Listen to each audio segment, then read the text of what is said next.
الحمد لله رب العالمين والصلاة والسلام على أشرف المرسلين وعلى آله وأصحابه أجمعين.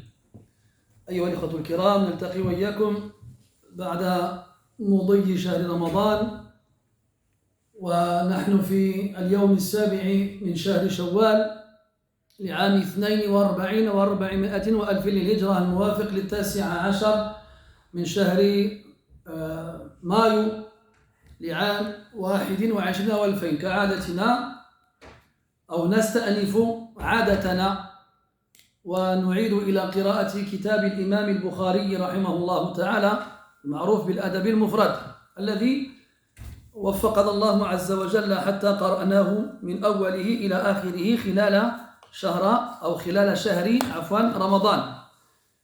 Mes chers frères, nous nous retrouvons après cette interruption due au mois de Ramadan. Comme chaque mercredi, nous sommes dans la 7e journée du mois de Shawwal 1442, c'est-à-dire le 19 mai 2021. Donc comme chaque mercredi, habituellement durant l'année, nous lisons ensemble et étudions le livre de l'imam al-Bukhari rahimahullah ta'ala, al-Adab al-Mufrad. Et nous nous étions arrêtés avant le mois de Ramadan au chapitre 192 qui a comme titre Ash-Shahna. Ash-Shahna, c'est Al-Adawa, c'est l'animosité, le fait d'éprouver, de manifester de l'animosité, de prendre son frère comme ennemi, animosité de l'ennemi. Wa Ash-Shahn fi lisan al-Arab بمعنى الامتلاء، ومنه قوله تعالى في الفلك المشحون المعمور الممتلئ. وسميت العداوة شحناء لأنها ملأت قلب صاحبه أو صاحبها. الشحناء, donc c'est l'animosité, c'est le fait de prendre quelqu'un comme ennemi. Bien entendu, ici on parle du fait de prendre un croyant comme ennemi, qui est interdit. Ensuite, le mot shahna en arabe, il vient du mot shahn qui veut dire remplir, qui veut dire charger.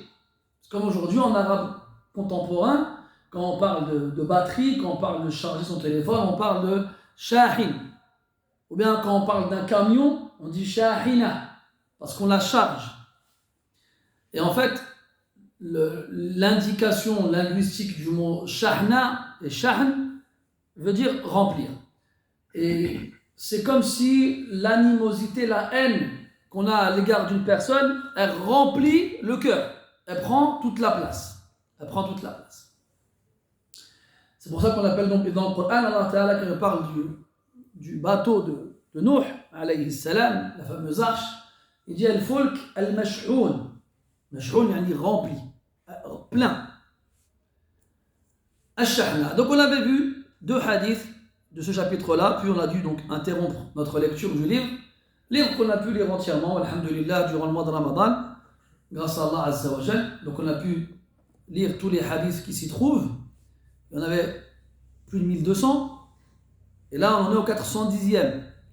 Donc on est au quart 4x4 non, au tiers. Au tiers du livre. Donc ça va, on a encore une bonne marge, mashallah. Et donc, on avait pu voir à travers la lecture du livre qu'il y avait énormément de hadiths, de narrations prophétiques, de paroles attribuées aux compagnons et aussi aux salaf en général, sur le comportement en général, même des choses auxquelles on ne pense pas, des choses qu'on ne considère pas forcément comme faisant partie du comportement à avoir. On s'était arrêté au 409e hadith avec le hadith de Dhul Wajhayn, celui qui a 2 visages.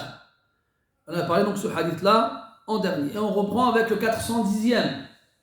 قال المصنف رحمه الله حدثنا عبد الله بن محمد قال حدثنا عبد الرزاق قال أخبرنا معمر عن همام عن أبي هريرة رضي الله عنه أنه قال رسول الله صلى الله عليه وسلم إياكم والظن فإن الظن أكذب الحديث ولا تناجشوا ولا تحاسدوا ولا تباغضوا ولا تنافسوا ولا تدابروا وكونوا عباد الله إخوانا.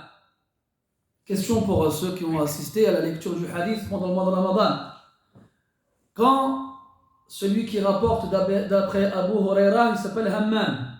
C'est qui? Attendez. 3 2,5 3 2,5 ou 3 hein? 2,5 alors. C'est tout? طيب بدر الدين أحسنت همام ابن منبه. Quand vous avez Hammam عن أبي هريرة همام ابن منبه صاحب الصحيفة. Souvenez-vous, صاحب الصحيفة, celui qui a le parchemin avec beaucoup de hadiths rapportés d'après Abu Huraira, qui figure parmi les plus anciens, les plus anciennes références dont nous disposons. Et on avait dit que ces hadiths-là, ils avaient été dispatchés dans différents livres, notamment dans Sahih Muslim. Ala kulli hal, Hammam ibn Munabbih. Abd al-Razzaq, c'est Abd al-Razzaq al-San'ani, rahimahullah ta'ala, du Yémen, un des chouyoukhs de l'imam Ahmed. Ala kulli hal, donc le prophète dit sallallahu alayhi wa sallam, Iyyakum wa dhanna. Iyyakum wa dhann. Iyyakum ay ihdaru al-dhanna. لذلك جاء الظن بعد اسم الفعل منصوبا. Donc ici on a iyyakum, un peu de grammaire, ça fait pas de mal. Iyyakum, quand on le prend comme ça s'appelle damir nasb munfasil. Damir nasb munfasil, parce que les Arabes ont plusieurs types de pronoms. Il y a le pronom qui est collé au verbe, on l'appelle damir muttasil. Et le pronom qui est séparé du verbe, on l'appelle damir munfasil. Après, il y a damir al-raf', le pronom du sujet, et damir al-nasb, le pronom du complément. Dans le Fatiha, vous lisez tous Iyyaka na'budu, Iyyaka. Et ici, on a juste inversé l'ordre des mots dans la phrase. Mais classiquement, c'est na'buduk, na'buduk. Mais comme le kaf à la fin de na'buduk, il est collé au verbe, si on veut inverser l'ordre, on ne pourra pas dire ka na'bud. Non, ça ne voudra plus rien dire. Alors on va remplacer le pronom muttasil collé par le pronom munfasil. Iyyak. D'accord? Iyyak. Donc le verset commence par Iyyaka na'budu. Et pourtant, il n'aura pas du tout le même sens. Ici, Iyyakum wa dhann. Ici, ce n'est pas un pronom, même s'il en a l'apparence. C'est ce qu'on appelle ismu fi'l al-amr. C'est un nom qui a le sens du verbe à l'impératif. Et ce nom-là, donc, il sera considéré comme un nom grammaticalement, mais il aura le sens du verbe. Ismu fi'l al-amr. Qui peut me donner un exemple de ismu fi'l al-amr? Un autre. Vous connaissez tous. Vous l'entendez tous les jours. Oui, Amin, Mahsen, barakallahu fik. Amin, c'est un ismu fi'l al-amr. Je ne pensais pas celui-là, mais fatah Allahu alayk. Amin, ça veut dire Allahumma stajib. C'est ça, Amin. Ya Allah répond. Taïb, un autre. Plus simple. Oui, ilayk anni. Plus simple. J'ai dit, vous l'entendez tous les jours. Non? Hayya ala salah. Hayya. Halummu. C'est-à-dire, venez. Accourez, comme ils disent en français. Hayya. C'est des noms qui ont le sens du verbe. Donc ici, Iyyaka, ça veut dire prends garde. Fais attention. C'est dans ce sens-là. Ihdharu al-dhann. Al-dhann, pareil, il a plusieurs sens. On a déjà parlé du dhann dans les idrakat. Les idrakat, c'est la façon de percevoir les informations. Il y a l'ilm, al-dhann, al-shak, al-wahm, al-jahl. Donc lorsque tu es face à une information, tu répondras à une de ces 5 choses. Soit tu la connaîtras, idrakan, muwafiqan, lima huwa alayh. Ta connaissance, elle s'appliquera, elle se superposera complètement à la chose. En gros, tu sais réellement la chose. Soit tu as un dhann En français, en bon français, ils disent c'est une conjecture. Une conjecture. Conjoncture, c'est autre chose. Une conjecture. C'est-à-dire que tu penses que c'est ça, mais tu n'es pas sûr. Mais tu penches plus vers c'est ça. Au fond de toi, tu es plus convaincu que c'est ça, que ça ne l'est pas, mais tu n'es pas sûr. Son opposé, c'est le wahm. Tu n'es pas sûr que c'est ça, mais tu penches plus vers le c'est pas ça. إلى آخره. الظن ici هي التهمة بغير دليل. Donc le dhann dans le hadith, c'est pas le même sens que celui auquel on a fait référence précédemment. C'est un autre. C'est التهمة بغير دليل.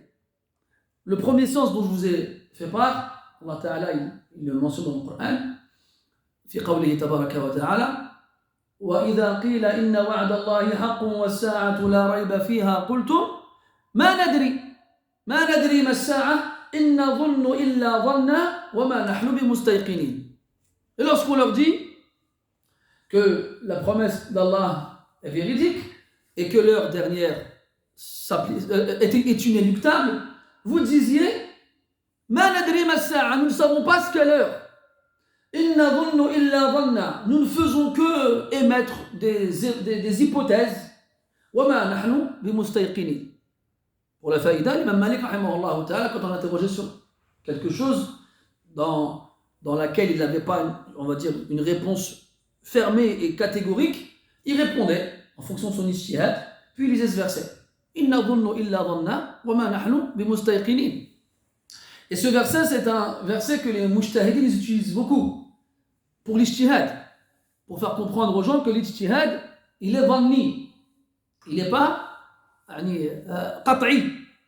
Ça, c'est des mustalahat, ça, c'est des termes spéciaux, des termes techniques spéciaux qu'on aura l'occasion d'étudier ensemble prochainement, Inch'Allah ta'ala. Mais dans tous les cas, quand quelqu'un il est face à une situation dans laquelle il n'y a pas un texte qui lui apportera un jugement direct, ce sera à lui de faire un effort de réflexion pour arriver à un jugement. Le jugement qu'il va obtenir après son effort de réflexion, on l'appellera ijtihad. Et comme c'est un effort humain, même s'il repose sur des textes, alors il est, il est enclin, non pas enclin, il est vulnérable, susceptible exactement, il est susceptible d'être faux. D'où là le verset « Inna dhannu illa dhannan wa ma nahnu bimustayqinin ». C'est pour ça que dans les masaïl de l'ijtihad, tu ne peux pas contrer un ijtihad contre un ijtihad, c'est pas possible. C'est dans le fiqh. Quelqu'un il vient, il te dit mon avis c'est ça. Et l'autre il vient et dit non, mon avis c'est ça. Puis ils se battent. Tiens, c'est mon avis le plus fort. Non, c'est le mien. Alors que leurs deux avis proviennent de deux ijtihads différents. On ne peut pas. Personne ne peut venir dire que le aql du mujtahid Foulani, il est meilleur que le aql du mujtahid Allani. C'est pas possible. C'est un ijtihad, c'est pas un nas. Alors, d'où la qaïda, la inkar, fi masail al-ijtihad. Il n'y a pas de reproche dans les questions qui sont liées à l'ijtihad. Il n'y en a pas. طيب, revenons au hadith. Iyakum wa dhann. Tfadal akhi. Al-dhann, on a dit, donc c'est pas le verset qu'on vient de citer, c'est l'autre verset où Allah subhanahu wa ta'ala dit Ijtanibu kathiran min al-dhann inna ba'da al-dhanni ithm. Dans l'autre verset Iyattabi'una illa al-dhann wa inna al-dhanna la yughni min al-haqqi shay'a. C'est ça ici, al-dhann, c'est at-tuhmatu bighayri dalil, dans le sens, c'est le fait d'accuser quelqu'un sans preuve. C'est une impression. On a en soi une impression, on a vu quelque chose ou entendu quelque chose et on va accuser la personne sans preuve. Accuser la personne sans preuve. Exemple. Tu es arrêté au feu rouge, non, tu arrives au feu rouge, tu entends de la musique, tu tournes la tête comme ça et tu me vois moi dans la voiture. Tu dis, ah, Allah, Mousta'an, il écoute de la musique quand il n'est pas à la mosquée. À ce moment-là, le feu il passe au vert. Toi, tu démarres et tu pars. Tu as hâte de trouver quelqu'un pour lui dire hey, j'ai un dossier sur Abou Ayoub. Alors que Abou Ayoub, il était en train de galérer pour trouver la station de radio qu'il cherchait à écouter. Et au moment où toi t'es arrivé, ben, il s'avère que c'était une chanson qui était diffusée à la radio à ce moment-là. Donc là, tu vas me dire, c'est sûr, il écoutait de la musique. Alors que non, il y a des moyens d'interpréter la chose. Donc ici, le prophète sallallahu alayhi wa sallam nous met en garde contre Adhan, le fait de penser du mal de son frère et le fait de l'accuser à tort sans preuve. Iyyakum wa dhann. Et des exemples comme ça, il y en a plein. Même des fois, tu es persuadé, c'est pas possible que ce soit autre chose. Il raconte, à l'époque, je vous ai déjà raconté cette histoire-là, un hakim من الحكام السابقين كان معروفا بالعدل وكان يلبس ملابس يتنكر بملابس حتى لا يعرفه الناس وكان يخرج على الناس ليلا يتسلل في الدروب والسكك يلتمس أحوال الناس. Avant, un gouverneur, un musulman qui était connu pour être pieux et droit, qui se déguisait la nuit et sortait dans les rues, dans les avenues et observait les gens. Une nuit, alors qu'il sort comme d'habitude avec son déguisement, il voit au milieu de la rue un cadavre, quelqu'un mort. Alors il approche comme ça pour être sûr qu'il est bien mort et il voit les gens ignorer totalement le cadavre, ne pas du tout s'arrêter dessus. Alors il les appelle et il dit pourquoi vous ne vous occupez pas de ce défunt? Il leur dit lui là, c'est le pire des hommes, la plus détestable des personnes. On ne veut pas s'approcher de lui, il n'a que ce qu'il mérite. Dites-moi qu'est-ce qu'il y a, pourquoi? Alors ils lui disent, il n'y a pas une nuit sans qu'il ne fasse le tour des bars jusqu'à ne pas laisser une goutte d'alcool, et il n'y a pas une nuit sans qu'il n'aille voir les prostituées. Et celui-là ne mérite pas qu'on s'arrête sur lui, qu'on s'occupe de lui, il n'a que ce qu'il mérite. C'est le pire d'entre nous. Alors le roi, malgré tout, pris de pitié, leur dit, bon, dites-moi juste, il a bu tout, au moins que je ramène la dépouille auprès de sa famille. Alors après qu'il ait su où la personne habitait, il prend la dépouille avec lui, il la ramène, frappe à la porte, il y a une femme qui sort, voilà, excusez-moi, j'ai trouvé le corps de cette personne-là, est-ce que vous le connaissez? Elle le voit, et puis elle pleure, elle dit, oui, c'est mon mari.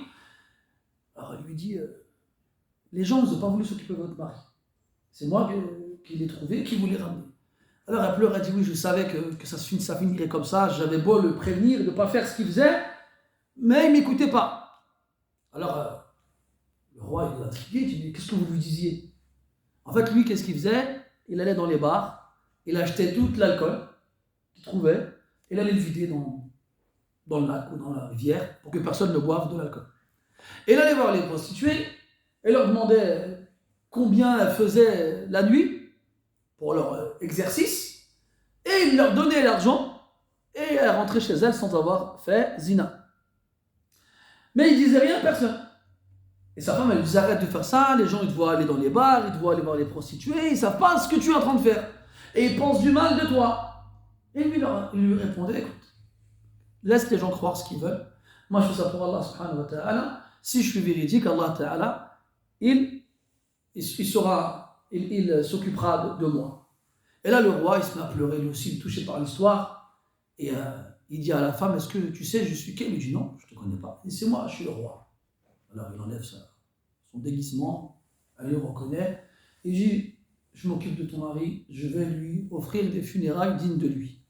Alors, il s'est occupé de lui, le lavage, le kafan, ainsi de suite. Il a appelé tout le monde pour qu'ils viennent prier sur lui, et il leur a dit ce qu'il faisait réellement.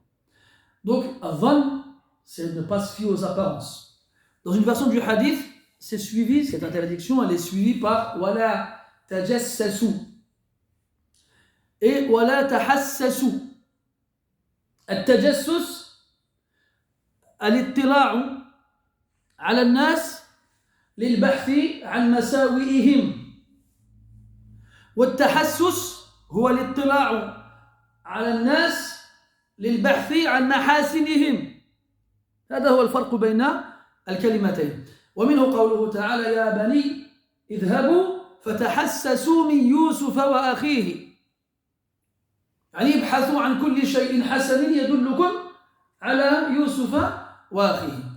Dans une version du hadith, pas celle-ci, après que le prophète nous mette en garde contre Adhan, le fait d'accuser son frère à tort sans preuve, il dit وَلَا تَجَسَّسُوا, ne vous espionnez pas, comme dans le verset إِنَّ بَعْضَ الظَّنِّ إِثْمٌ وَلَا تَجَسَّسُوا.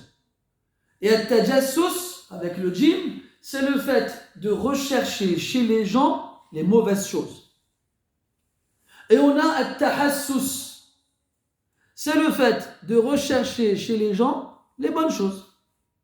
Quoi qu'il en soit, parce que الظن يؤدي إلى التجسس لأنه وقع في قلبك شك في أخيك وليس لك دليل تعتمد عليه، فستبحث عن دليل يؤيد هذا الشك الذي وقع في قلبك، وهذا البحث منك في أخيك تجسس.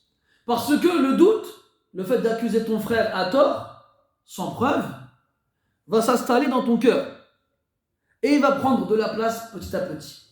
Et toi, comme tu n'as pas de preuve, mais que tu es convaincu au fond de toi qu'il est coupable, alors tu vas aller chercher une preuve qui viendra appuyer ta conviction. Et pour trouver cette preuve-là, tu n'auras pas d'autre choix que de l'espionner. Et cette façon de faire, elle est mauvaise dans nos relations avec les gens et même dans notre croyance envers Allah subhanahu wa ta'ala. قال العلماء استدل ثم اعتقد لا تعتقد ثم تستدل. Les savants ils ont dit prouve, ensuite crois, pas l'inverse.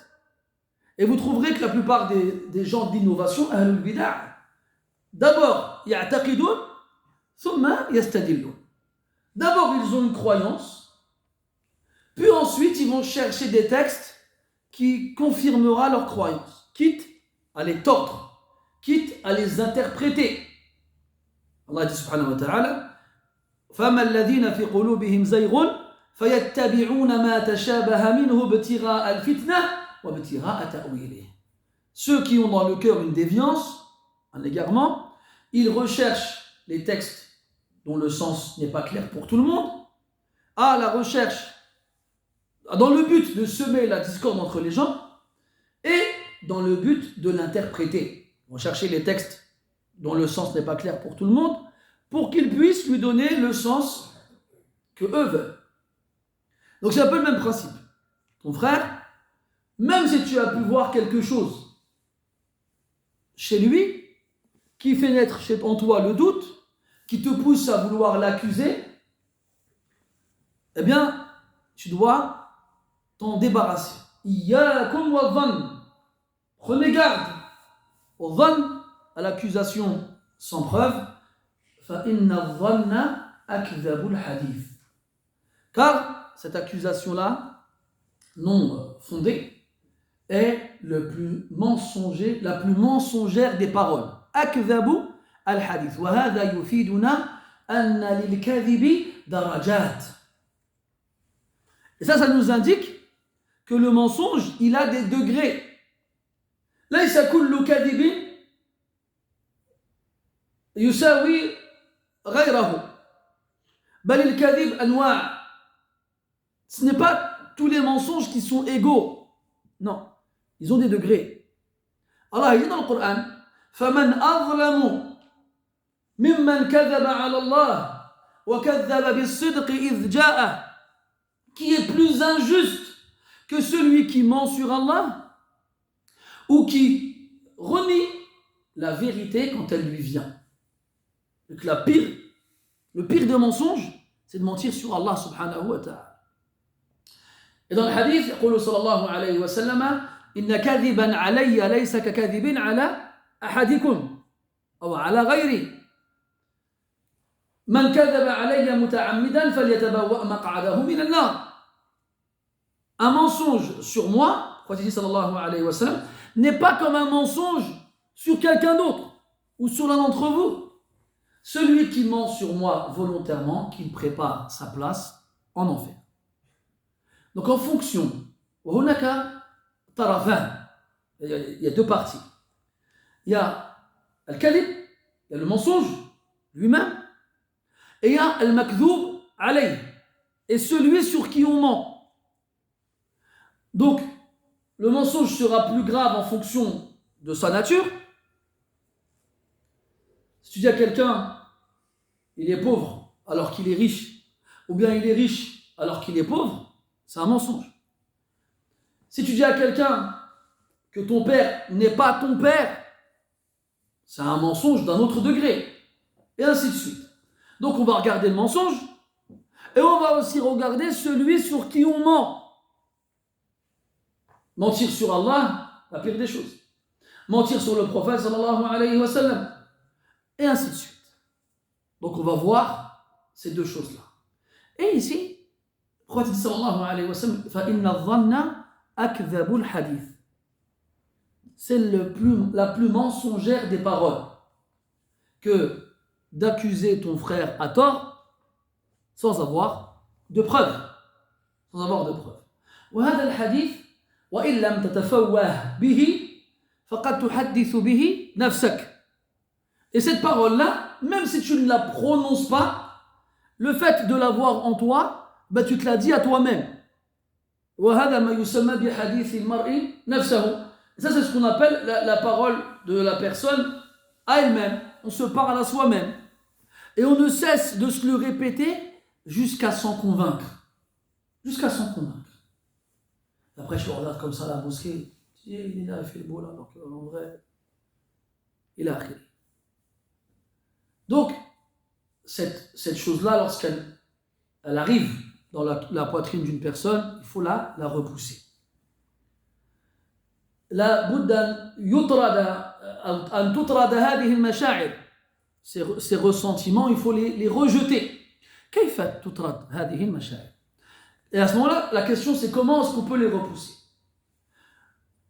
أوضح المسالك وأحسن السبل إلى طرد هذه المشاعر أن تذهب إلى المعني بالأمر. Le moyen le plus clair et le chemin le meilleur pour repousser ces impressions, c'est d'aller voir la personne concernée.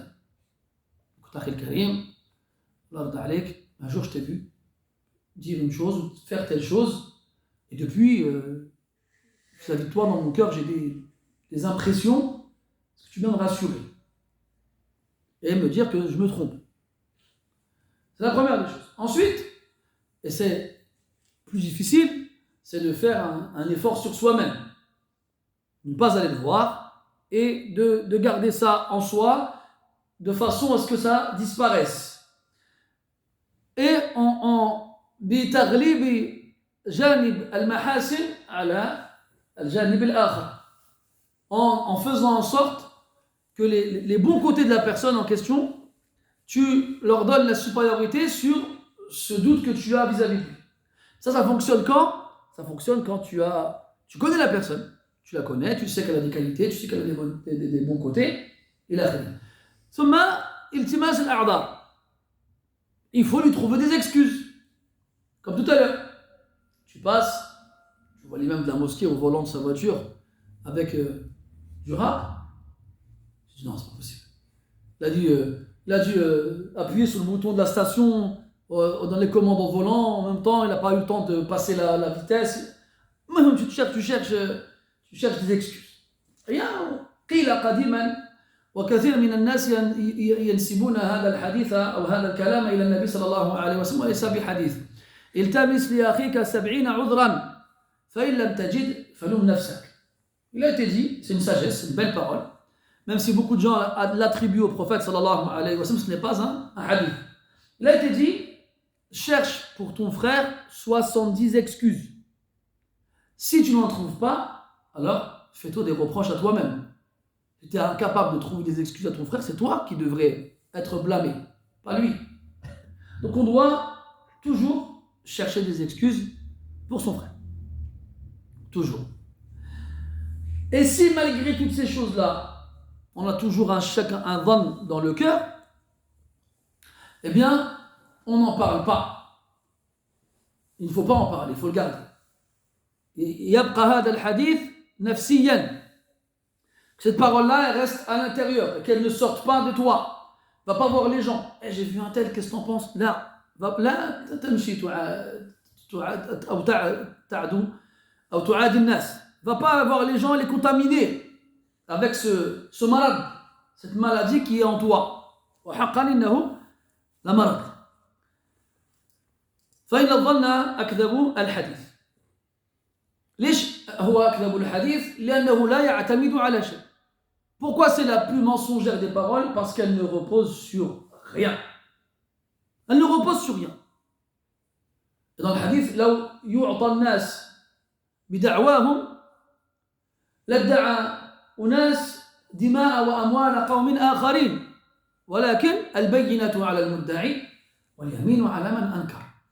Et si on donnait aux gens ce qu'ils demandent en fonction de leurs prétentions, eh bien, des gens auraient réclamé la tête de certaines personnes et leurs biens.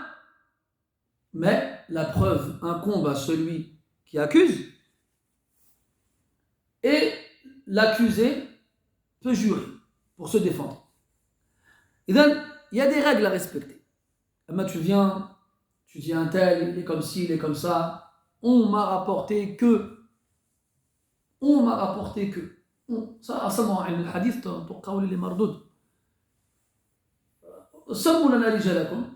On m'a dit que, c'est comme, tu as vu, quand il parlait les dernières du confinement, il disait ouais, j'ai un cousin dont la voisine est mariée avec le chauffeur du ministre de l'extérieur, comme quoi dans une réunion, il a entendu le président dire, voilà, un sanad musalsal bil majahil. Une chaîne de transmission qui n'est composée que d'inconnus, que de gens la yu'rafun. En plus, on avait déjà vu ensemble la différence entre le majhoul, fi ilm al-hadith, c'est quelqu'un qui est nommé, mais qu'on ne le connaît pas. مثلا Layth ibn Abi Sulaym. Et on a celui qui n'est pas nommé aslan. حدثني رجل. Comment il s'appelle هذا في علم الحديث؟ أحسنت فتح الله عليك. المبهم غير مذكور أصلا. غير مذكور. Il n'est pas cité. Il n'est pas nommé. حدثني رجل. هذا il est pire que l'autre. Il est pire que l'autre. حدثني شيخ. حدثني رجل. On n'en veut pas celui-là. Il y a beaucoup de paroles chez les salafs qui mettent en garde sur le fait de rapporter tout ce qu'on entend. C'est la parole du prophète sallallahu alayhi wa sallam. Il dit كَفَى بِالْمَرْءِ كَذِبًا أَنْ يُحَدِّثَ بِكُلِّ مَا سَمِعَ. Il suffit à l'homme comme mensonge de répéter tout ce qu'il entend, de dire tout ce qu'il a entendu. Il faut faire très très attention à ça. Et on vit à une époque tellement étrange que les gens qui demandent le plus de dalil sont ceux qui s'en passent le plus. Ou qui vont demander des adillas pour des choses qui ne sont pas forcément nécessaires.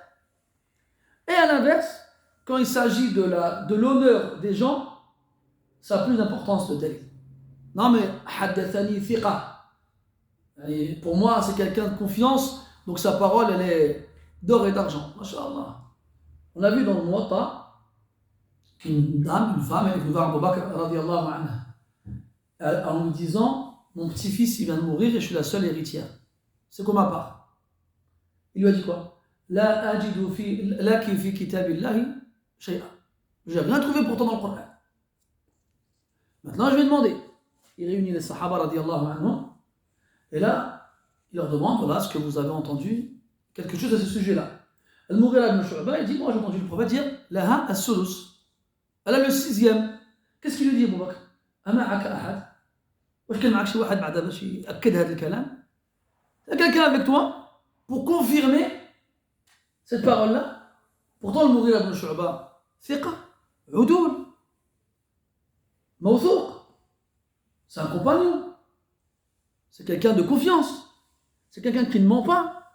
Pourquoi on ne va pas qu'il demande avec lui s'il y a quelqu'un avec lui? C'est parce que là, on va parler dans la religion d'Allah Azza wa Jal. C'est de la législation. Il faut faire attention. Et là, il y a un compagnon qui s'est avancé, il dit j'ai entendu la même chose. Et c'est seulement là qu'il a donné le 6e à la grand-mère. Le 6e de l'héritage. Al-Muhim, tout ça pour vous faire comprendre que si les Sahaba entre eux, vous vous souvenez l'autre hadith aussi qui était rigolo avec Abu Moussa radiallahu anhu, il vient frapper à la porte de Omar, une fois, pas de réponse, une deuxième fois, pas de réponse, une troisième fois, il part. Chouia, Omar, il ouvre la porte, il voit personne. Il demande qui a frappé, on lui dit c'est Abu Moussa, il l'appelle, pourquoi t'as frappé chez moi, t'es parti? Il a dit parce que il a dit quand vous frappez 3 fois chez quelqu'un qui ne vous répond pas, partez. Il a dit quoi? Soit tu viens avec quelqu'un qui me prouve quand tu as bien dit ça, sinon tu vas voir. Là, Abu Moussa est parti en courant. Il arrive à la mosquée, il voit des Ansar, il leur dit, il était en train de trembler. Omar a dit, il lui dit voilà, et il rigole. Et ils ont envoyé que Abu Saïd, qui est parti confirmer ce que Abu Moussa avait entendu. C'était connu ça. Mais c'est pas n'importe qui vient, il dit halal, il dit haram, ou bien il dit un tel, je l'ai vu, il était en train de faire ça. C'est pas on va voir la personne accusée, c'est toi. Tu as des témoins, tu as des preuves, tu n'en as pas, agis. Et on le fouettait, on le frappait.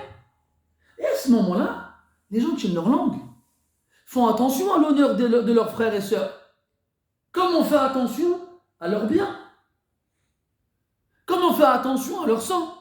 Et quand on aura compris que dans notre religion, on a compris la valeur du sang, on a compris la valeur des biens.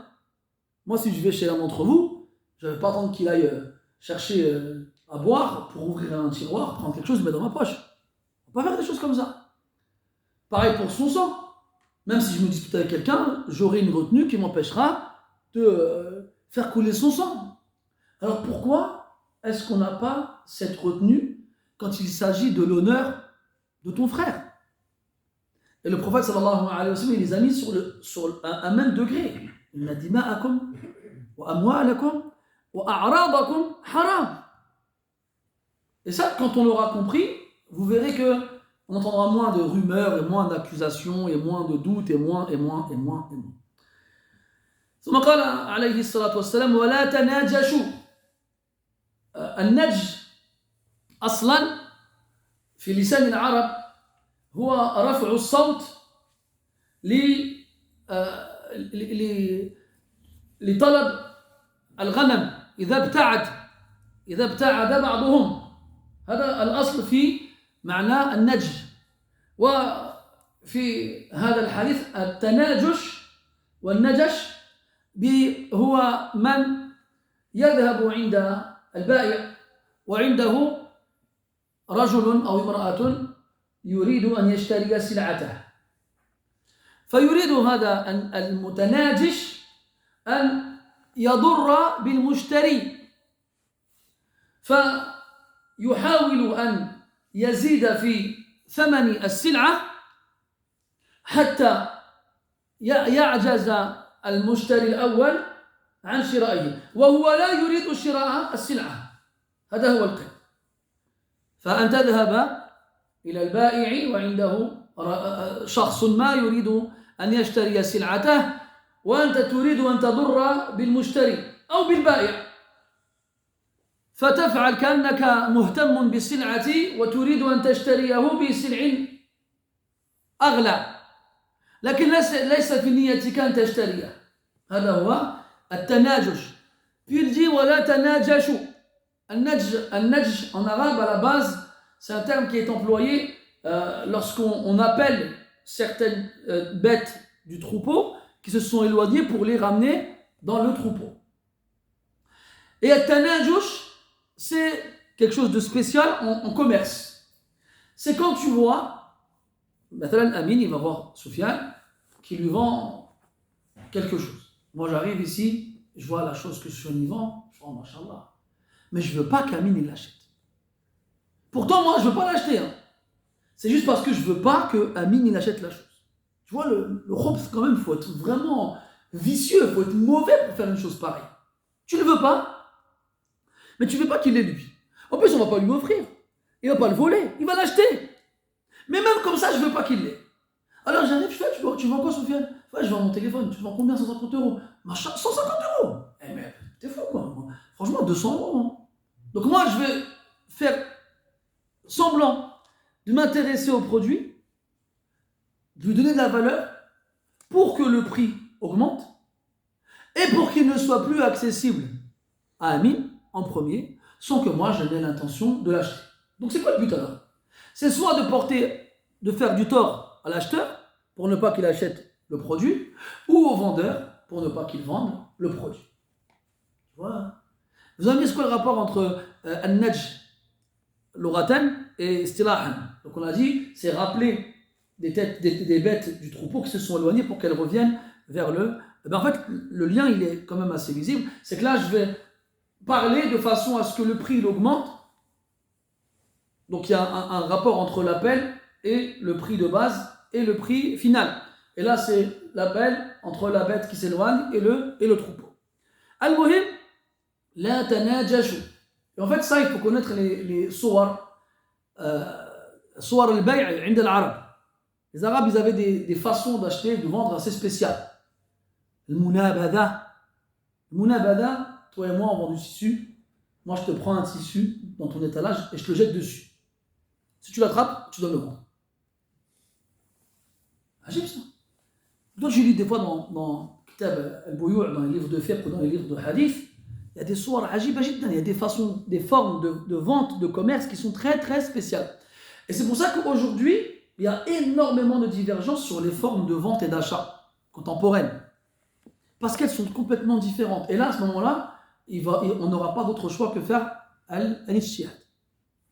En se basant sur la règle de base, c'est al-asl fil bouyour, al-hil. Dans les transactions commerciales, la base, c'est l'autorisation.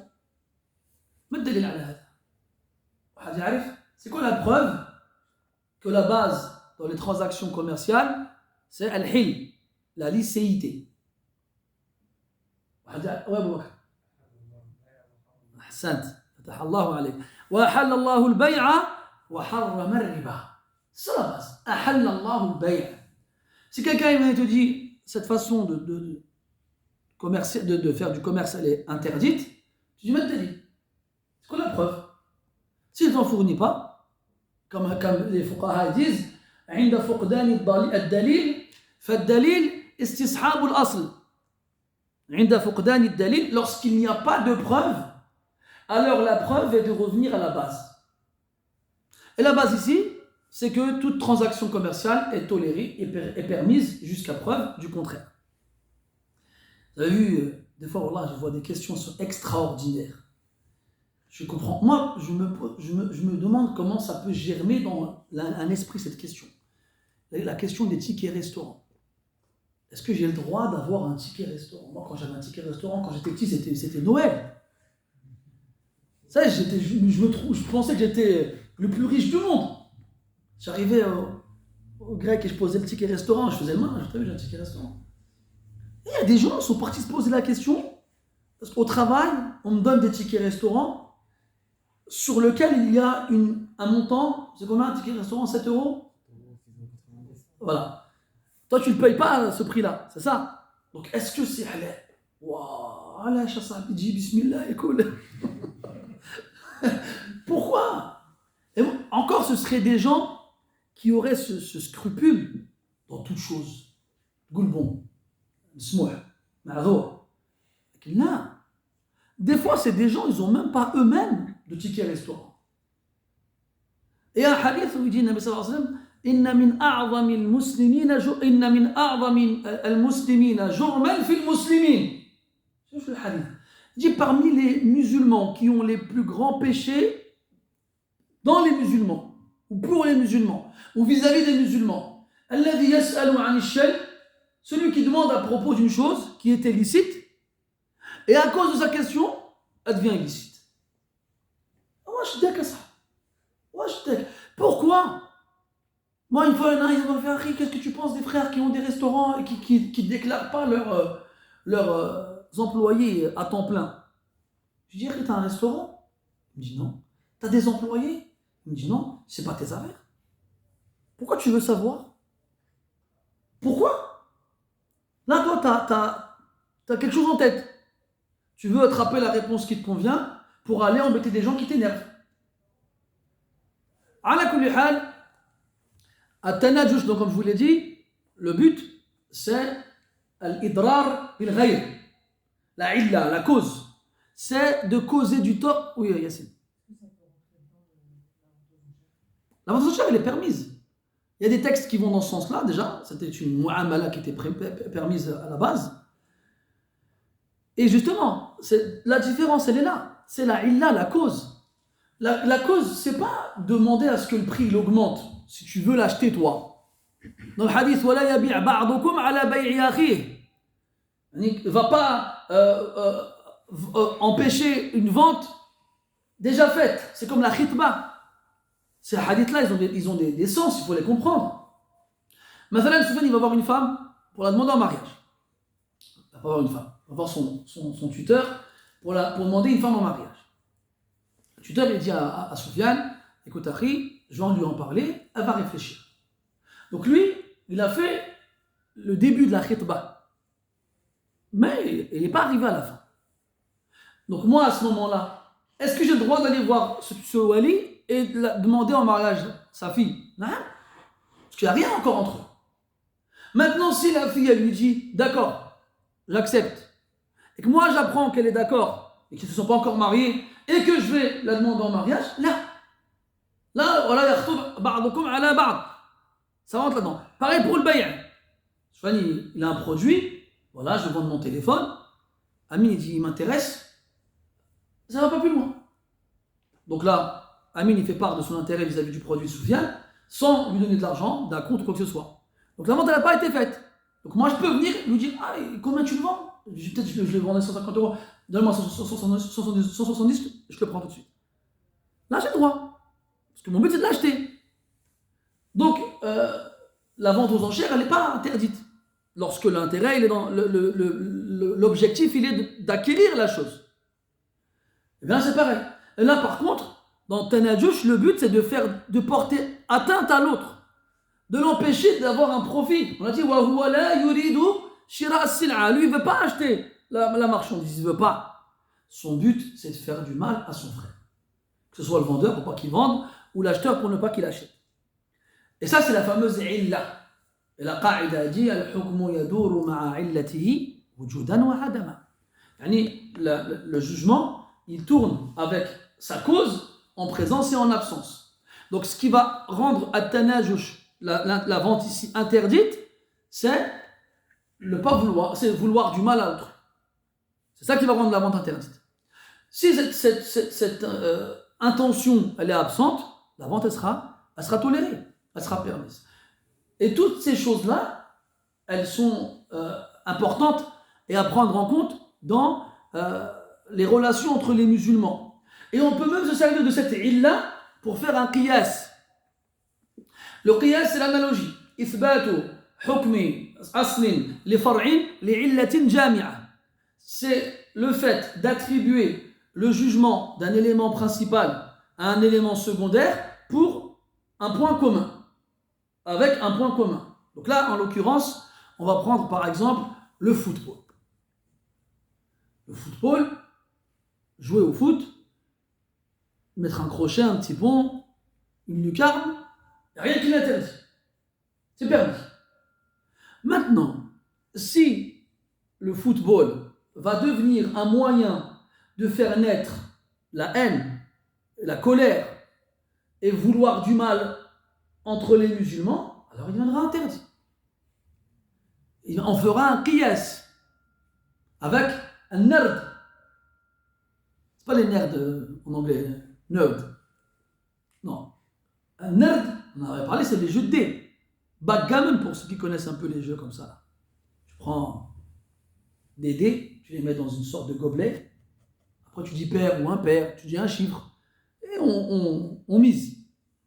un jeu qui est connu. Le prophète sallallahu alayhi wa sallam, il est préférable pour l'un d'entre vous de tremper ses mains dans le sang d'un porc que de jouer l'ak'ab, les dés, le nard. On a vu ce hadith là à la fin de l'adab al-mufrad. Pourquoi un avertissement aussi strict pour un jeu qui peut paraître aussi banal? Qu'est-ce qu'Allah a dit dans le Coran? إنما الخمر والميسر والأنصاب والأزلام رجس من عمل الشيطان فاجتنبوه لعلكم تفلحون إنما يريد الشيطان أن يوقع بينكم العداوة والبغضاء في الخمر والميسر. Allah Ta'ala interdit différentes choses, parmi elles la consommation d'alcool ou le fait de jouer aux jeux d'argent facile et ainsi de suite. Puis après, il justifie cette interdiction avec le fait que le diable se sert de ces choses-là pour faire naître entre vous l'animosité et la haine. Al-adawa wal-baghda. C'est donc une des raisons pour lesquelles c'est interdit. Donc moi je regarde Nard et la raison pour laquelle c'est interdit. Je regarde le foot aujourd'hui. Est-ce que ça crée comme sentiment entre les gens? Celui qui vient et qui dit haram, la yakun kalamuhu ba'idan. Sa parole ne sera pas lointaine. D'un point de vue fiqhi, elle tient la route. Elle la tient bien. Quand tu vois ce qui se passe à chaque Coupe d'Afrique, ou à chaque fois qu'un de nos pays il joue un match, c'est une catastrophe. C'est une catastrophe. Et moi, ce qui me rend vraiment malade, ça me fait des fois de l'urticaire. Des fois, je suis sur Internet comme ça, chez moi, puis je vois certains imams français qui ne cachent pas le fait qu'ils supportent des équipes. Mais même Hatta disent ce soir il y a un match, Inch'Allah, 2-1. Je dis Wallah, Inch'Allah, 2-1. C'est comme là, vous avez vu, pendant quelques jours, tout le monde, la Palestine. Là, on a appris que peut-être un certain joueur allait revenir en équipe de France. La Palestine, ils l'ont oublié. Ouais, c'est bon, le Fath, il est venu. Nous, on l'attendait en Palestine, mais finalement, il est dans l'équipe de France, le Fath. C'est ça, notre degré à nous, il est là, notre degré. Après, on s'étonne pourquoi, mais comment ça se fait? Allah, il ne sauve pas la Palestine. Ouais, comment ça se fait? Oui, donc, tout ça pour dire que la illa, le fait de chercher la cause du jugement, c'est un exercice qui est réservé aux savants et qui est très utile dans le qiyas. Sans illa, tu ne peux pas faire de qiyas, d'analogie. Et tu ne peux pas faire de qiyas. Et donc le madhab connu pour être le plus fort dans la recherche de la illa, c'est le madhab d'Abu Hanifa, rahmatullah alayh. Même si des fois on peut ne pas être d'accord avec la illa en question, mais dans tous les cas, lui, il cherchait une illa dans tout. Alors que la plupart des fuqaha, ils divisent les jugements en plusieurs catégories, notamment dans ce qui est ta'abboudi. C'est une chose dont on ne connaît pas la illa.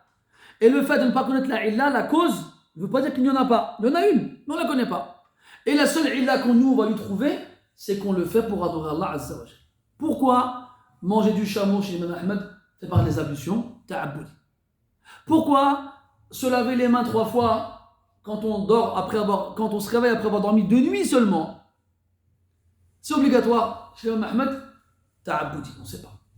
Pour adorer Allah Azza wa Jalla. Et les exemples, ils sont nombreux et variés. Pourquoi la bave du chien, chez la majorité des fuqaha, elle est impure et pas celle d'un autre animal? Ta'abboudi. Après, t'as vu, t'en as qui viennent te dire on a fait des tests, des examens dernièrement et on a trouvé que dans la bave du chien il y avait une quantité énorme de je sais pas quoi. Arrête. C'est bien, ça. Peut-être que t'as trouvé ce que tu veux dans la bave du chien, nous on ne veut pas le savoir. C'est comme t'as vu l'histoire de la mouche qui tombe dans ton verre. Qu'est-ce que tu fais quand t'as une mouche qui tombe dans le verre? Ça fait. Tu bois, tu dis bismillah, tu jettes l'eau, hein?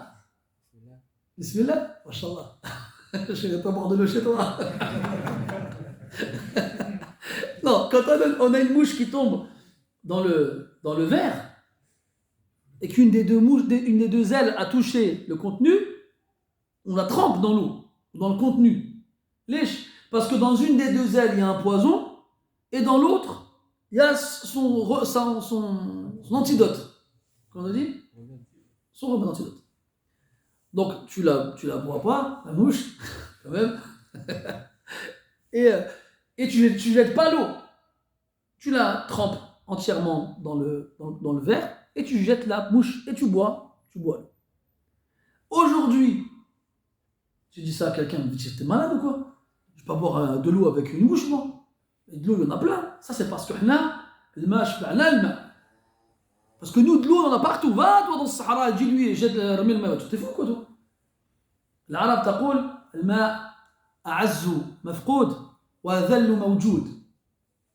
Les Arabes disent l'eau, c'est l'élément qui a le plus de valeur quand il est perdu et qui en a le moins quand il est présent. L'eau, ça vaut rien quand on en a plein. On jette sans réfléchir. Mais quand on n'en a pas, tu vends ton père et ta mère pour en avoir. Et donc voilà, ces choses-là, nous on ne cherche pas à comprendre. Maintenant, c'est parti réfléchir, c'est parti chercher. Ils ont pris une mouche, un microscope, un tube à essai. Et ils ont disséqué la mouche, ce qui n'a rien de personne. Et à la fin, ils te disent oui, on l'a trouvé dans les ailes de la mouche. Mais on t'a rien demandé, regarde. Le prophète, il avait déjà dit, sallallahu alayhi wa sallam, il y a que fina qu'Alamu alayhi wa sallam. Ça nous suffit, nous. Pas que le docteur Lichtenstein vient nous dire, après des études poussées dans l'étude des ailes des mouches, on a trouvé, on s'en fiche. Ala kulli hal. La illa, la cause, soit elle est évoquée dans le texte, premièrement, comme dans le verset de Maïda avec le khamr wal maïsir, soit elle n'est pas évoquée, mais on la connaît, comme par exemple l'alcool, c'est ce qui va faire perdre la raison. Donc tout ce qui fera perdre la raison, on lui donnera le jugement de l'alcool, le shit, la cocaïne, toutes les façons d'ingérer quelque chose qui te fait perdre la raison, que ce soit sous forme liquide, que ce soit sous forme de poudre, en l'aspirant, que ce soit en se l'injectant, que ce soit en le fumant, toutes les façons d'ingérer quelque chose qui te fait perdre la raison aura le même jugement que le khamr. Parce que le khamr, ma yughatti al-aql. C'est ça la illa. Et des fois, on ne sait pas c'est quoi. On ne sait pas c'est quoi. Donc quand on ne sait pas c'est quoi, c'est ta'abboudi. Et la base, c'est que ce qui est ta'abboudi, on ne peut pas faire de qiyas avec. On ne peut pas faire de qiyas avec. C'est pour ça que la plupart des ibadat, des adorations, il n'y a pas de qiyas dans les ibadat. Je dis la plupart, pas toutes. Parce que des fois, il y en a. على كل حال ولا تناجشوا ولا تحاسدوا ولا تباغضوا ولا تنافسوا ولا تدابروا وكونوا عباد الله إخوانا. Ça on en avait parlé lors d'un cours précédent avant le mois du Ramadan. لا تحاسدوا لا يتمنى أحد زوال النعمة عن أخيه. C'est-à-dire que le hasad, l'envie, la jalousie qui consiste à souhaiter, à espérer que le bienfait qui touche ton frère lui soit retiré. Tu n'es pas content, tu n'es pas d'accord que ton frère, il ait un bienfait dont toi tu as été privé, alors tu souhaites qu'il en soit privé aussi. Parce que c'est une condition que je n'ai pas ce bienfait-là. C'est quoi le dernier iPhone qui existe? 13? 14? 12? 12, moi je suis Android. Le iPhone 12. Quand tu arrives, tu as un iPhone 7 et tu vois qu'il a un iPhone 12. Inch'Allah, il explose en séance son iPhone 12. Ça, c'est le premier type de hasad. Deuxième type de hasad, tu as l'iPhone 12. Et ton frère est bien avec un iPhone 12, mais tu veux pas, tu veux avoir l'exclusivité.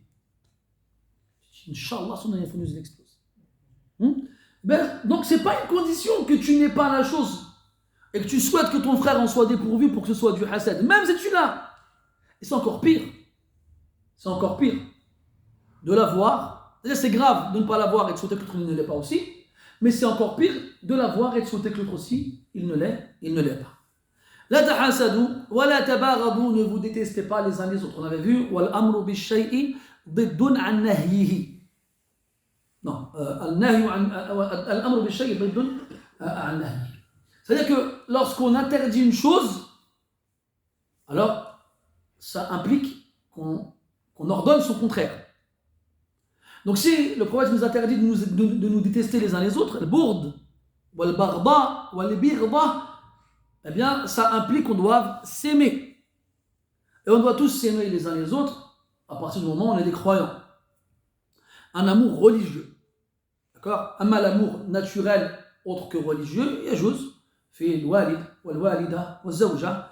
Donc l'amour naturel envers les proches, même s'ils ne sont pas croyants, il est toléré. Quelqu'un qui a des parents qui ne sont pas musulmans, par exemple, il les aime, il a le droit. Il les aime parce que ce sont ses parents, pas parce qu'ils ne sont pas musulmans. Ou bien quelqu'un qui serait marié avec une femme du livre, une juive ou une chrétienne. D'ailleurs, petite parenthèse rapide sur les femmes des gens du livre.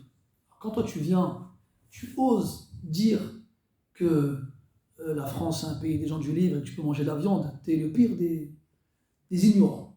A'udhu billah. Par contre, se marier avec Josiane et Sharon, ça passe normal. Ah, dit. Non mais c'est une chrétienne, elle va à l'église. Ouais, c'est ça. Parce que ce que vous oubliez, vous, c'est que dans le Coran, quand Allah il parle du mariage des gens du livre, il dit subhanahu wa ta'ala وَالْيَوْمَ أُحِلَّ لَكُمُ الطَّيِّبَاتِ وَطَعَامُ الَّذِينَ أُوتُوا الْكِتَابَ حِلٌّ لَكُمْ وَطَعَامُكُمْ حِلٌّ لَهُمْ. Votre nourriture leur est licite et la leur l'est pour vous, sans condition.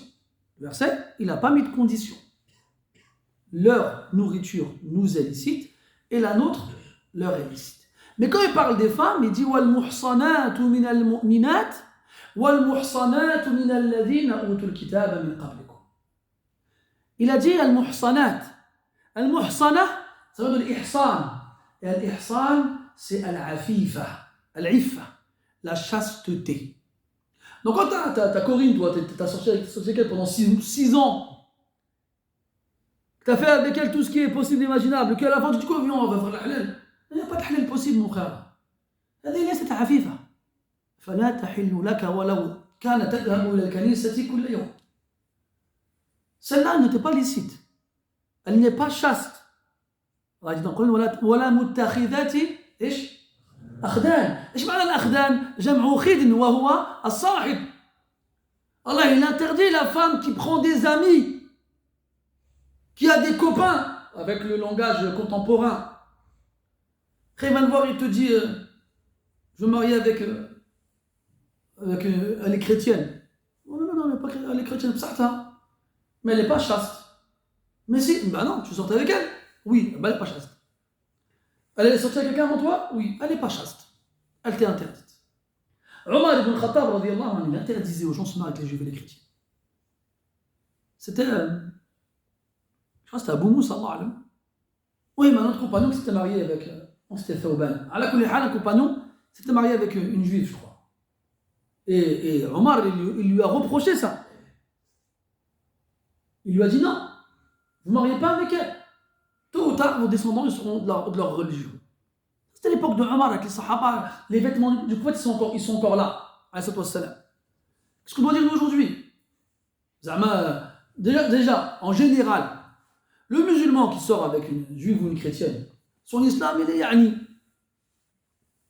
C'est pas quelqu'un qui est ferme dans ses principes, accroché à sa pratique religieuse. Il sort avec une fille, elle n'est pas musulmane, ils font le haram. C'est pas quelqu'un qui est bien dans sa pratique religieuse. Lui, il va se marier avec une non-musulmane, et ses enfants ils vont être musulmans, ils ne vont pas être musulmans. Lui, déjà, son islam, il est daïf. Donc, daïf plus ma'doum égale ma'doum. C'est comme des mathématiques. Hein? Moins 0 plus moins, ça fait moins. C'est ça? Donc, non. Celui qui veut se marier avec une chrétienne, à la limite, il va frapper dans la porte d'un couvent. Il tombe en panne d'essence devant un couvent à Ramatuelle, dans le sud. Il frappe pour avoir un peu d'essence, ou du moins de quoi téléphoner, parce que son téléphone n'a plus de batterie. Alors, on lui ouvre la porte et il tombe nez à nez avec une Marie-Bénédicte dont il tombe amoureux sur le champ. C'est possible. Le coup de foudre, ça existe. Alors, il la voit comme ça, et ça y est, il ne sait plus quoi dire, il a des papillons dans le ventre, comme ils disent. Et là, il dit, écoutez, bon, moi je suis musulman, mais je veux me marier avec vous. Et elle dit oui. ou si son père il dit oui, eh ben, il peut se marier avec elle. Si elle n'a jamais connu d'homme, bismillah. Et encore, malgré cette éventualité, moi personnellement, je déconseille fortement. Mais c'est pas ces cas-là qu'on a nous. Nous, il sort avec Corinne ou la Jessica, je sais pas quoi. Ishba', à la fin, il dit bon, je vais faire le halal. Jusqu'à il a fait tout ce qu'il fallait, c'est juste là, il s'est réveillé, c'est du coup, je vais me marier avec elle. Arrêtez vos bêtises. Fermons la parenthèse. Voilà tabarad. Donc on a le droit d'aimer des proches de la famille qui ne sont pas musulmans, d'un amour naturel. L'amour qui lie le fils à son père, le mari à sa femme, et ainsi de suite. Par contre, l'aimer religieusement, là, parce qu'il a le batil. Tu ne peux pas aimer son digne. Tu ne peux pas. Mais sinon, le musulman, tu l'aimes. Et en fonction de la force de sa foi et de son islam, plus son islam sera fort, plus l'amour que tu devras avoir pour lui sera fort. Et si il est connu pour ses péchés, tu détestes ses péchés et ton amour envers lui sera plus faible. Et l'inverse aussi. Voilà, tanafasu. Donc on avait vu tanafus se concurrencer, huwa al-infiradu bil-husuli ala ash-shay'in nafis. Al-tanafus, c'est se concurrencer. C'est le fait de vouloir être le seul à obtenir quelque chose de valeur. Ça, tanafus. Ça, c'est et l'interdiction, bien entendu, elle concerne les choses mondaines, pas les choses religieuses. Quant au degré dans la foi, oui, on doit se concurrencer dedans. On doit vouloir être le meilleur. فَاسْتَبِقُوا الْخَيْرَاتِ وَفِي ذَلِكَ فَلْيَتَنَافَسِ الْمُتَنَافِسُونَ. Allah il nous appelle à nous devancer, à nous concurrencer dans le bien. Amma dans le dunya, c'est pas la peine. Allah, dans de nombreux versets, il nous dissuade de nous concurrencer dans les choses de ce bas monde. ألهاكم التكاثر حتى زرتم المقابر إنما الحياة الدنيا لعب ولهو وزينة وتفاخر بينكم وتكاثر في الأموال والأولاد. Dans de nombreux versets, Allah Ta'ala il nous fait comprendre qu'on ne doit pas se concurrencer fit dunya. Et on ne doit pas chercher à avoir plus que les autres fit dunya. Par contre, dans le din, on doit se devancer, se précipiter et se concurrencer. Voilà tadabaru, ne vous tournez pas le dos. Wa kunu ibadallahi ikhwana, et soyez des frères, et soyez, ô esclaves d'Allah, des frères. Quelle heure est? On a commencé là? Non. Et soyez, wa kunu ibadallah, on avait dit qu'il était mansoub ala al-nida, yani ya ibadallah, et soyez, ô esclaves d'Allah, des frères. Soyez des frères. طيب. ومناسبة هذا الحديث في هذا الباب ظاهرة، وهي الظن، لأن الظن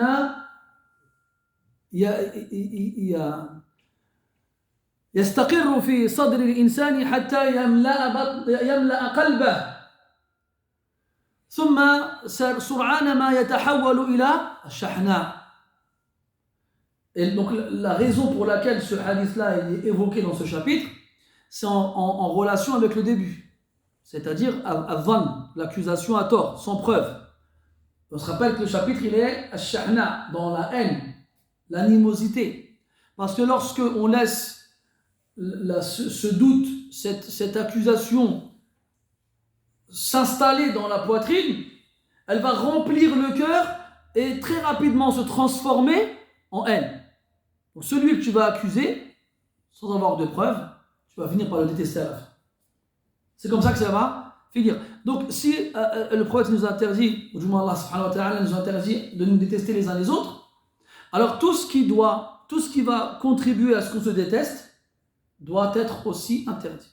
Ça c'est une qaïda fiqhiyya, al-wasa'il laha ahkamu al-maqasid. C'est-à-dire que les moyens entrepris auront les mêmes jugements que les objectifs.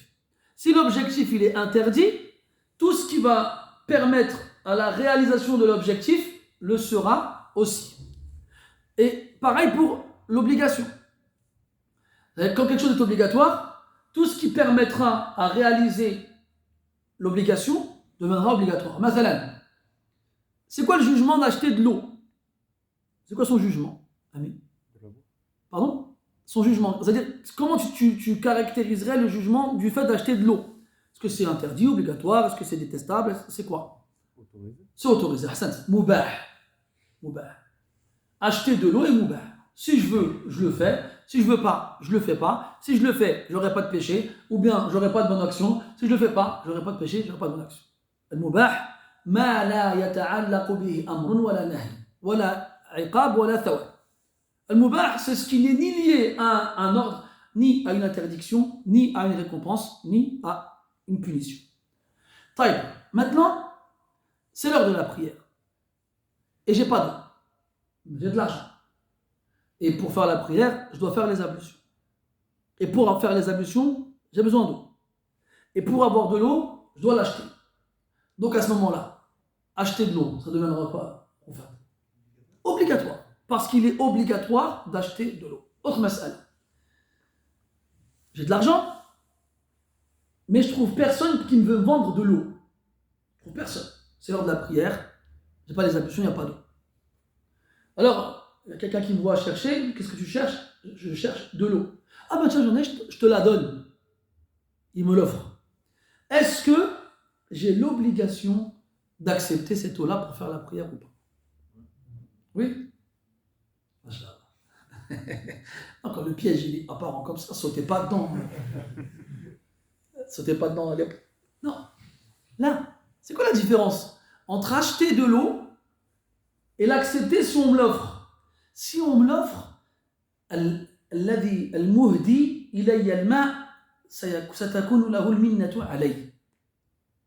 Celui qui va m'offrir l'eau, je vais lui être redevable parce qu'il me l'a offert. Parce qu'en islam, on a des principes. Quand quelqu'un t'offre quelque chose, c'est jamais gratuit. Il aura une minna. C'est-à-dire, il pourra te rappeler ce bien qu'il t'a fait.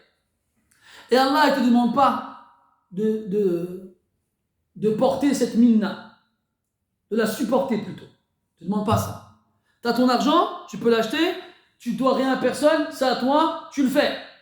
Amma, je vais accepter le don de quelqu'un et en même temps lui être redevable d'un service ou bien lui être redevable de ce bien-là. Non.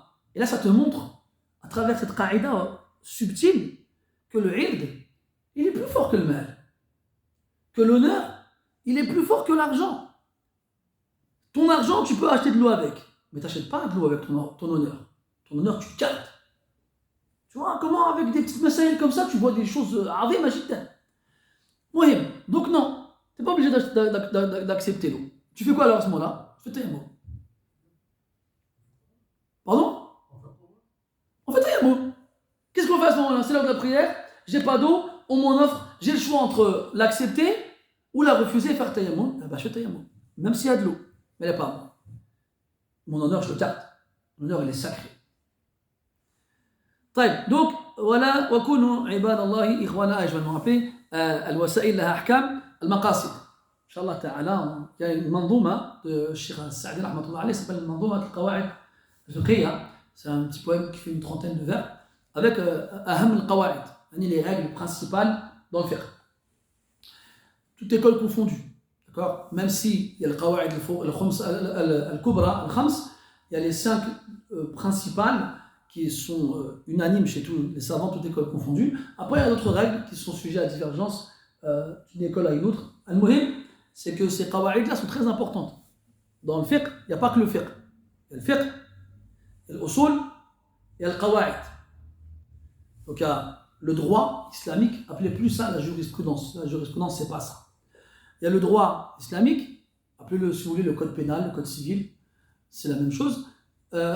Puis, il y a les fondements du droit, c'est si vous voulez le lexique des termes employés dans cette matière. Puis il y a les qawaid. Et les règles, en fait, ce sont des règles qui ont été établies en faisant des points communs entre des choses qui vont ensemble et les différences entre les choses qui ne vont pas ensemble. وكونوا عباد الله إخوانا. ايش رأيكم؟ نقرأ حديثا آخر أو نتوقف عند هذا؟ Qu'en pensez-vous? Hein? نقرأ نزيد؟ Ça fait 1h17 là. On en rajoute un ou on arrête? On rajoute واحد؟ طيب. قال رحمه الله حدثنا إسماعيل قال حدثني مالك عن سهيل عن أبي هريرة رضي الله عنه أن رسول الله صلى الله عليه وسلم قال تفتح أبواب الجنة يوم الاثنين ويوم الخميس فيغفر لكل عبد لا يشرك بالله شيئا إلا رجل كانت بينه وبين أخيه شحناء فيقال أنظروا هذين حتى يصطلحا. Dans le sanad حدثني مالك بن أنس عن سهيل عن أبي هريرة. Comment il s'appelle le père de Suhail? Quelqu'un s'en souvient? Ça fait partie des rouats d'Abu Huraira. On a vu Hammam ibn Munabbih, il y a Al-A'raj, et il y en a un qui venait très souvent. Suhail, c'est son fils. Malik, Suhail, an Abih. Je vous donne un indice. Il avait un laqab, As-Samman. As-Samman. Non? Voilà? Oui, non? Là? Abu Salih.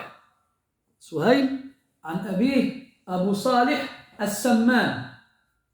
Abu Salih, As-Samman. Oui, خير إن شاء الله. عن أبي هريرة رضي الله عنه أن رسول الله صلى الله عليه وسلم قال تفتح أبواب الجنة يوم الاثنين ويوم الخميس. Donc les portes du paradis s'ouvrent ou sont ouvertes plutôt le lundi et le jeudi.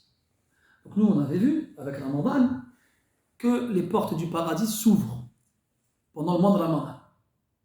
Et il y a d'autres munasabat, d'autres occasions dans lesquelles les portes du paradis s'ouvrent. وهذا مما يستدل به على وجود الأبواب للجنة. Ça fait partie des preuves comme quoi le paradis il a des portes. Et Allah dans le Coran il dit comme dans surat Az-Zumar وسيق الذين اتقوا ربهم إلى الجنة زمرا حتى إذا جاءوها وفتحت أبوابها في قراءة أبوابها وقوله عز وجل جنات عدن يدخلونها والملائكة يدخلون عليهم من كل باب وقوله سبحانه وتعالى جنات عدن مفتحة لهم الأبواب إلى غير ذلك. Donc de nombreux versets qui indiquent que le paradis il a des portes. Et il y a un hadith le prophète sallallahu alayhi wa sallam que le paradis il a 8 portes. 8 portes. Et ce hadith-là, il fait partie des textes qui prouvent que le paradis il a des portes. Et que ces portes-là seront ouvertes le jour de la résurrection pour que les gens du paradis puissent y entrer. Et elles s'ouvrent aussi fi dunya fi ba'd al-munasabat, dans certaines occasions. Elles restent ouvertes pendant tout le mois de Ramadan. Min awwalihi ila akhirihi, du début à la fin. Puis après, elles se ferment pour se rouvrir dans certaines occasions. Parmi ces occasions-là, le lundi et le jeudi. Le lundi et le jeudi, dans un autre hadith, le prophète sallallahu alayhi wa sallam أن هذين اليومين ترفع فيهما الأعمال إلى الله سبحانه وتعالى ولذلك كان النبي صلى الله عليه وسلم يستحب أن يكون في هذين اليومين صائما وإني أحب أن تعرض أعمالي وأنا صائم. Parmi les raisons pour lesquelles les portes du paradis sont ouvertes le lundi et le jeudi, c'est parce que ce sont dans ces jours-là que les actions des fils d'Adam sont exposées à Allah subhanahu wa ta'ala. Et c'est pour cette raison-là que le prophète sallallahu alayhi wa sallam jeûnait le lundi et le jeudi. Car il aimait être en état de jeûne lorsque ces actions étaient exposées à Allah azza wa jalla. Donc, on sait que le lundi et le jeudi, il y a les actions qui montent, et on sait que le lundi et le jeudi, il y a des choses qui descendent. Qu'est-ce qui descend? Il dit فَيُغْفَرُ لِكُلِّ عَبْدٍ. إذن أول ما ينزل في هذين اليومين مغفرة الله سبحانه وتعالى. La première des choses qui descend dans ces deux jours-là, c'est le pardon d'Allah subhanahu wa ta'ala. مغفرته وعفوه, son pardon et l'absolution des péchés. فيغفر لكل عبد. Allah azza wa jalla il pardonne à tout le monde. لكل عبد. إذا اتصف بصفتين. Lorsqu'il a en lui deux caractéristiques. فيغفر لكل عبد. Après ce pardon-là, هل هو مطلق أو مقيد? Est-ce qu'il est, comment dirais-je, conditionné ou sans restriction? C'est-à-dire que est-ce qu'il pardonne tout ou bien est-ce qu'il pardonne une partie des péchés? وما عليه جمهور أهل العلم أنه يغفر الصغائر دون الكبائر. Et ce que la majorité des savants disent, c'est que ce pardon, il concerne les petits péchés, pas les grands. Les grands péchés, il faut un repentir sincère, propre à chaque grand péché. Les petits péchés sont effacés quotidiennement, régulièrement, par les 5 prières obligatoires, par la prière du vendredi, par le ramadan, par la umrah, chaque lundi, chaque jeudi, ainsi de suite. Quand on fait suivre le péché par une bonne action, tout ça, ça efface le péché, quand il est petit. Et dans le Coran, Allah subhanahu wa ta'ala dit subhanahu wa ta'ala, الذين يجتنبون كبائر الإثم والفواحش إلا اللمم إن ربك واسع المغفرة. Ceux qui évitent al-kaba'ir wal-fawahish, les grands péchés et les turpitudes. طيب الفواحش جمع فاحشة أليست من الكبائر? Ne rentre-t-elle pas dans les grands péchés, al-fahisha, la turpitude? Oui ou non? Oui. Pourquoi il la cite? Ça suffit de citer al-kabair. هذا ما يسمى بعطف الخاص على العام. Ça c'est un uslub ma'rouf, un style connu qu'on trouve dans le Coran beaucoup, quand on va annexer le particulier au général, alors qu'il rentre dedans. C'est quoi le but? C'est de montrer son importance ou sa gravité. Dans le kaba'ir, min aqbahi al-kaba'ir al-fawahish. Parmi les pires des grands péchés, la turpitude, la fornication. Et c'est aussi dans le sens inverse, dans les bonnes choses. Quand Allah subhanahu wa ta'ala dit Man kana aduwan lillahi wa malaikatihi wa rusulihi wa Jibril wa Mikal. Celui qui est l'ennemi d'Allah et de ses anges et de ses messagers et de Jibril et de Mikal. Jibril et Mikal sont des anges et des messagers, ou des envoyés plus précisément. Vas-y, moi, Rusuli, des envoyés. Donc, s'il n'avait pas dit Jibril et Mikal, ça aurait été suffisant de dire wa malaikati wa rusulihi. Ben, il les a cités quand même, pour montrer qu'ils ont une importance particulière dans les anges et dans les envoyés. Donc, الذين يجتنبون كبائر الإثم والفواحش إلا اللمم. شنو اللمم؟ الصغائر. Sauf اللمم, celui qui évite les petits, et celui qui tombe dans les petits péchés, c'est pas un problème. Le problème, c'est de tomber dans les grands péchés. Dans Shura, Allah subhanahu wa ta'ala dit subhanallah,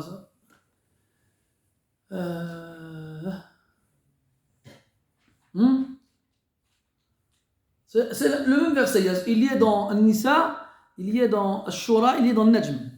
Allah subhanahu wa ta'ala dit, je sais pas, je vais revenir au début de la page parce que ça va être long après. C'est hein? J'entends des bruits mais je n'entends pas j'arrive pas subhanallah. Barakallahu fik. وإذا ما غضبوا هم يغفرون. J'essaie de me souvenir du verset qui précédait mais j'ai pas réussi à m'en souvenir. وإذا ما غضبوا هم يغفرون. الذين يجتنبون كبائر الإثم والفواحش. Deuxième fois qu'il y a. Et dans An-Nisa, c'est à peu près la même chose. Il y a juste une différence au niveau de la fin. Ça passe pas, s'il te plaît, mon cher Amos. Bring me, please. Je voulais dire en espagnol, mais je m'en souviens plus. Dame, elle. T'as compris. J'avais mal incliné. Bon, je suis parti de moi. C'est ça l'istishhad. L'istishhad, c'est trouver le verset quand on a envie, quand on a besoin. إن تجتنبوا كبائر ما تنهون عنه. هذا هو. إن تجتنبوا كبائر ما تنهون عنه نكفر عنكم سيئاتكم وندخلكم مدخلا كريما.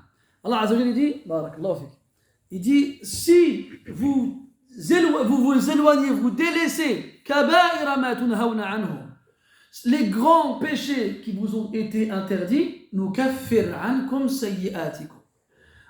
Nous expirons vos péchés, wa nudkhilkum mudkhalan karima, et on vous fera entrer dans une entrée noble. Donc, ce qui est voulu ici, c'est les petits péchés. Et techniquement, celui qui évite les grands péchés ne peut pas éviter les petits péchés. Obligatoirement, va tomber dans, c'est sûr. Mais Allah, bi rahmatihi subhanahu wa ta'ala, il a dit que celui qui évite les grands péchés, eh bien, les petits péchés qu'il fait, ils sont effacés. Donc, l'effort fourni dans le fait d'éviter de tomber dans les grands péchés te procurera comme bienfait de ne pas avoir de petits péchés. Et on voit, subhanallah, qu'il y a énormément de moyens de ne pas avoir de petits péchés du tout. Donc celui qui fait attention aux grands péchés et ne pas tomber dedans, alors il peut d'ores et déjà se réjouir d'arriver le jour de la résurrection devant Allah subhanahu wa ta'ala sans aucun péché. Donc Allah il pardonne à tout le monde, donc les petits péchés, sauf likulli abdin la yushriku billahi shay'a. Ah, c'est ça le qaïd, la condition, c'est le tawhid. Celui qui n'associe rien à Allah Azza wa Jal. Wa shirk, anwa' wa ashkal. Il y a plusieurs formes. Le polythéisme, l'association, il y a plusieurs formes. Il y a shirk akbar, shirk asghar, shirk al-khafi. Il y a plusieurs formes. Il y a shirk al-ta'a, shirk al-ibada, shirk al-mahabba, ainsi de suite. Donc ça, c'est des choses qui sont développées dans les livres de Aqaïd. Donc, différentes formes du shirk. L'ostentation, le shirk caché, le grand shirk qui fait sortir de l'islam, le petit, ou plutôt le mineur, qui ne fait pas sortir de l'islam. Il a rien d'alik. Ici, il dit la yushriku billahi shay'a. Shay'an, nakiratun, fi siyaqin nafyi, fayufidu al-umum. Qa'ida. Donc quand il dit il n'associe rien à Allah, ici shay'an, rien, c'est indéfini. Et ce qui est indéfini dans une phrase négative indique la généralité. Donc rien du tout.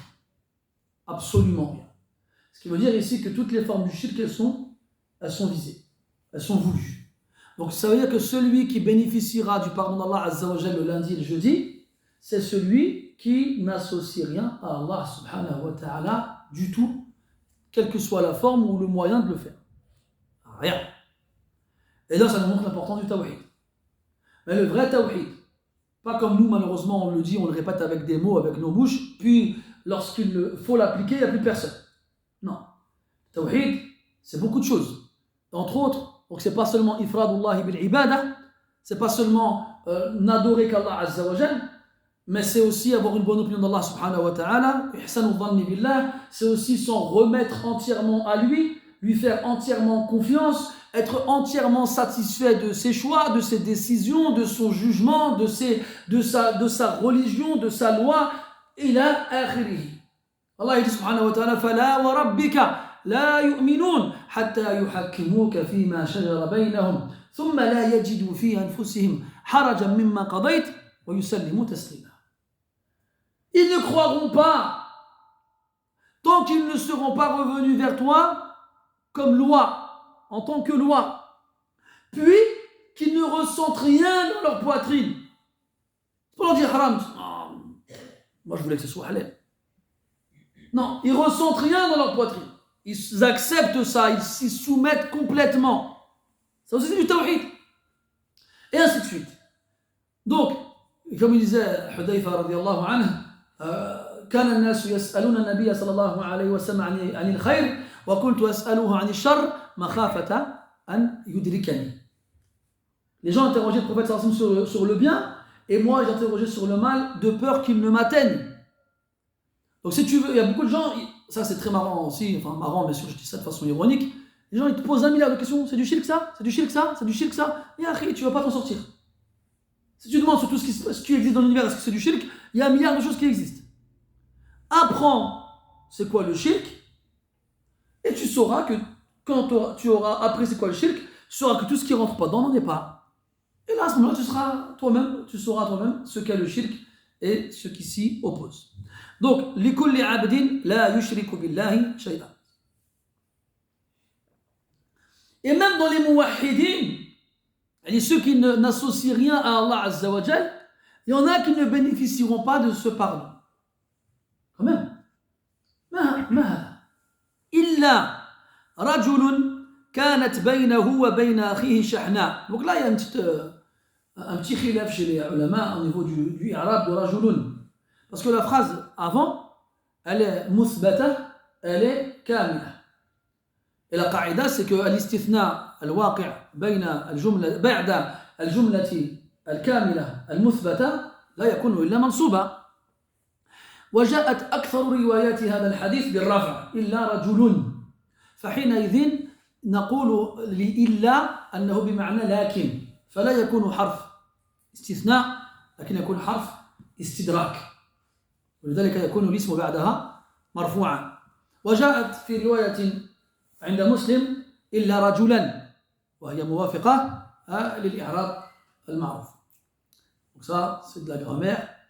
Pourquoi c'est illa rajulun alors que techniquement ça aurait dû être illa rajulan? Il y a toujours des raisons qui expliquent ces choses-là. Quand on aura fait de la grammaire, Inch'Allah, on pourra en discuter. Donc illa rajulun, sauf un homme kanat baynahu wa bayna akhihi shahna, qui a entre lui et son frère de la shahna, de la haine, dont on a parlé précédemment. Shahna, ça remplit le cœur, la haine, l'animosité. C'est son frère et pourtant il l'a pris comme ennemi. Donc même ce muwahhid, même s'il a su appliquer le monothéisme complètement et correctement, eh bien, le fait qu'il y ait entre lui et son frère une animosité le prive de ce pardon. إلا رجل كانت بينه وبين أخيه شحناء فيقال أنظروا هذين حتى يصطلحا. أنظروا أي أخروا الإنذار بالضاء. Donc ce muwahhid qui ne fait pas de shirk mais qui a fait de son frère son ennemi, eh bien il n'aura pas le droit au pardon. Puis on dira aux anges أنظروا هذين حتى يصطلحا. يعني ajourner. أنظر ça veut dire ajourner avec le va.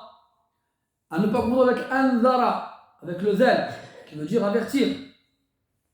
On a dans le Coran, وَمَا كَانَ non, c'est mahdour. C'est pareil avec mahdour et mahdour.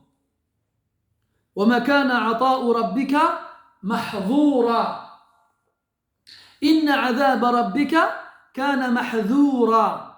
C'est pas pareil. Et là, tu vois l'importance de makharij al-huruf wa sifatuha. De bien prononcer la lettre et de bien lui donner ses caractéristiques pour les distinguer. Mahzour, mahzour, mastour, mastour, manzour, manzour. Tu vois, là, tu peux te tromper à l'oreille. Alors que ce ne sont pas les mêmes lettres. Faire attention. Ala kulli hal, donc ici, anziru. C'est ce qu'il dit Iblis quand Allah lui le chasse du ciel. قال ربي أنظرني إلى يوم يبعثون. يعني أخرني. Retarde-moi. Et dans l'autre verset, لئن أخرتني لأحتنكن ذريته إلا قليلا. لئن أخرتني. Et dans l'autre verset, أنظرني. يعني retarde-moi, ajourne-moi. Petite parenthèse rapide, je vois certains d'entre vous qui baillent. C'est parce que vous avez le masque devant la bouche que vous n'avez pas besoin de mettre votre main. Hein? Quand on baille, soit on ferme la bouche, soit on met sa main. Le masque, non. Donc, أنظروا هذين حتى يصطلحا. Ajournez-les, ces deux-là, entre lesquels il y a une shahna, une animosité, une haine, jusqu'à ce qu'ils se réconcilient. حتى يصطلحا أي يتصالحا. افتعل من الصلاح. Jusqu'à ce qu'ils se réconcilient. Et à qui est-ce qu'on parle ici? On parle aux anges. فيأمر الله عز وجل الكرام الكاتبين بعدم كتابة المغفرة لهذين المتخاصمين ما دام متخاصمين. Donc Allah subhanahu wa ta'ala leur donne aux anges de ne pas écrire le pardon à ces deux muwahhids tant qu'ils sont en conflit. tant qu'ils ont de la haine l'un envers l'autre. Donc ça te montre à quel point le fait d'être en conflit avec un musulman, d'avoir de la haine à son égard, d'en faire ton ennemi, est nocif et néfaste, jusqu'à ce que tu sois privé de la récompense et du pardon. Jusqu'à ce qu'ils se réconcilient. Lorsqu'ils se seront réconciliés, alors ils auront le droit à nouveau à ce pardon, chaque lundi et chaque jeudi, tant qu'ils sont dans le tawhid.